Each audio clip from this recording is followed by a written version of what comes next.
বাবা। সে বলে তাই, তাহলে তোমাদের ইমামকে ডাকো। সাইয়েদনা ইমাম আবু হানিফা টাইম দিলেন, এই জুমার দিন, আজকে জুমার দিন না, এই জুমার নামাজের পরে ঠিক ভর দুপুরে 2টায় সবাই আমরা একত্রিত হব। নাস্তিকও আসবে, সাইয়েদনা ইমাম আবু হানিফাও আসবে। জুমার সালাতের পরে লোকের বন্যা বয়ে গেল, বাঁধ ভাঙা জোয়ার, অনেক মানুষ। নাস্তিক এসেছে, লক্ষ লক্ষ লোক এসেছে, আসে নাই ইমাম আবু হানিফা। আসে না আধা ঘন্টা, 1 ঘন্টা, 2 ঘন্টা পরে আসছে।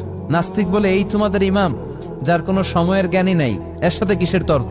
সাইয়েদনা ইমাম আবু হানিফা বলে, ইনদি উযর, আমার ওজর আছে। কি ওজর?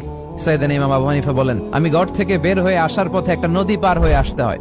আজকে এসে দেখি নদীর মধ্যে কোনো মানুষ টানুষ নাই, নৌকা নাই, মাঝি নাই, কিচ্ছু নাই। তো হঠাৎ দেখলাম পাশে বিশাল বড় একটা গাছ, এই গাছটা এমনি এমনি 2 ভাগ হয়ে গেল।